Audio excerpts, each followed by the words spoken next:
In the year 12 AD, in the heart of Rome, a child was born whom no one could imagine would become the cruelest person ever lived. That child was Caligula, who ruled the Roman Empire for 4 years between 37 and 41 AD, and could be considered a psychopath due to the upbringing by his cruel parents and the ruthless environment he grew up in, which prepared the ground for his madness. His first peculiar actions began due to his baldness complex, not allowing anyone to look down on him and shaving the heads of everyone around him. But believe me, these are nothing compared to what he would do next. He brought the severed heads of God's statues from the country's 4 corners and had his own face mounted on them. Of course, these are just the beginning, as he declared himself a god and ordered people to sacrifice to him.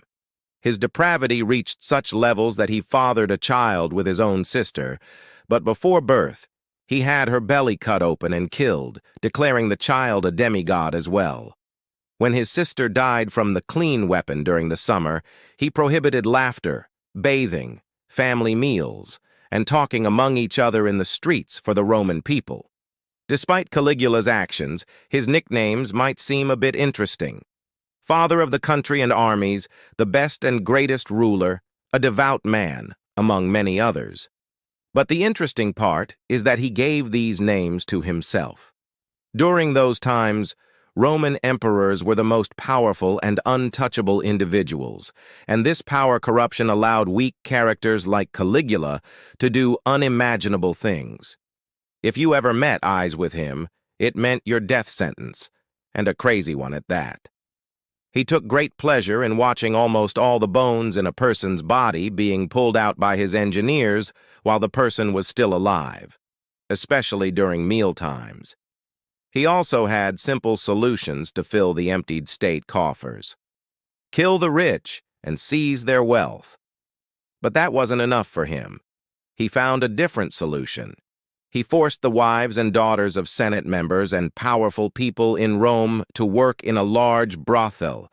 He opened, addressing the people during the brothel's opening by saying, "O Roman people, look at the gifts your God has brought for you.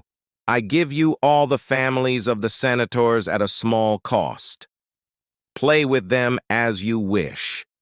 Caligula didn't trust or like the senators, so he wanted to make his horse a senator and even built a special palace for it. Sometimes he would sleep with his horse, as recorded by Roman historians. He hated and distrusted senators so much that while riding his horse, he would make some senators run alongside him for hours and sometimes strip them, dress them like women, and make them dance for his amusement, especially finding fat ones very amusing, as they were always his first choice in this regard. He would sometimes kill senators for no reason and then call them to a meeting as if they were still alive. Naturally, they couldn't attend, so he would spread rumors that they had committed suicide.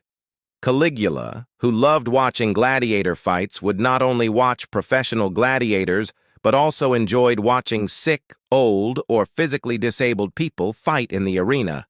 Sometimes he would gather dozens of dwarfs and make them fight in dwarf wars in the Roman arenas.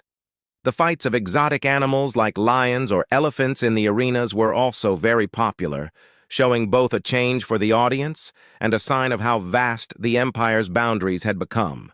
However, he particularly enjoyed throwing unlucky people chosen from the audience into the arena against the wild fighting animals.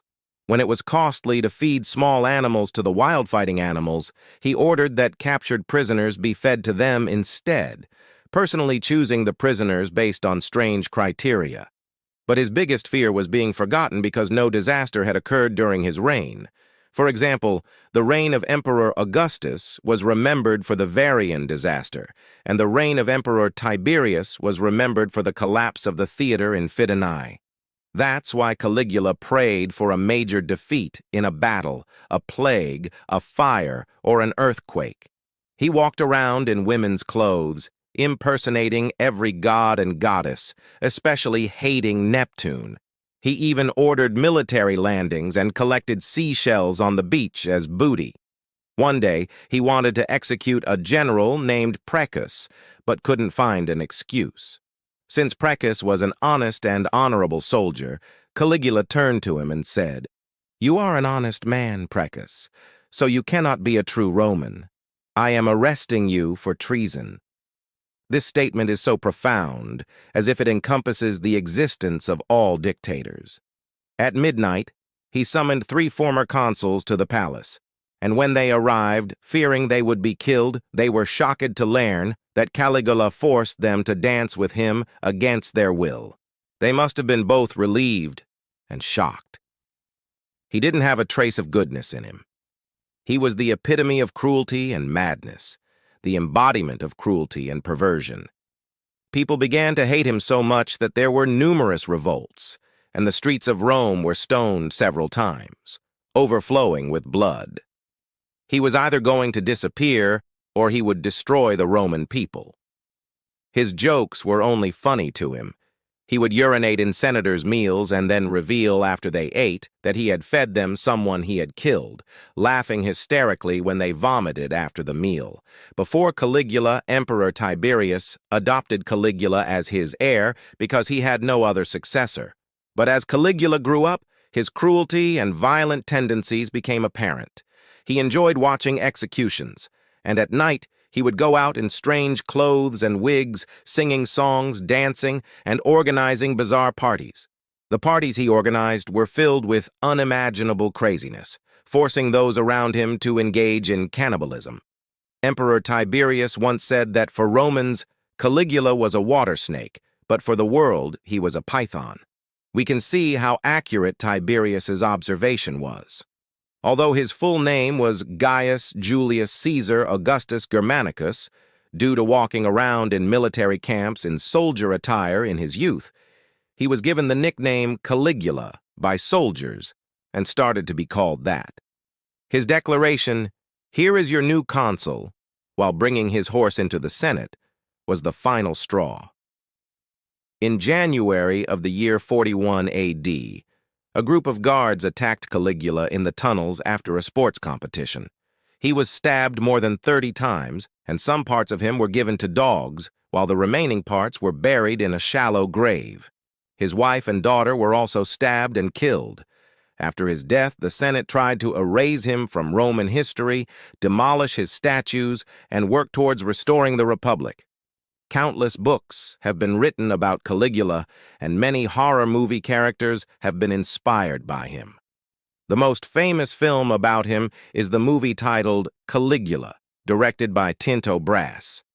Historians and experts believe that his many disorders, such as epilepsy and schizophrenia, are the reasons behind his madness. The image you see on the screen right now is a reconstruction of Caligula's real face, based on the statues made in his honor, showing that his hair was actually quite dense. This was because the painters and sculptors of his time, who feared Caligula, depicted him with thick hair. And rest assured, I have only scratched the surface of what he did because our guidelines do not allow me to delve further. To access more content, you can subscribe to my channel.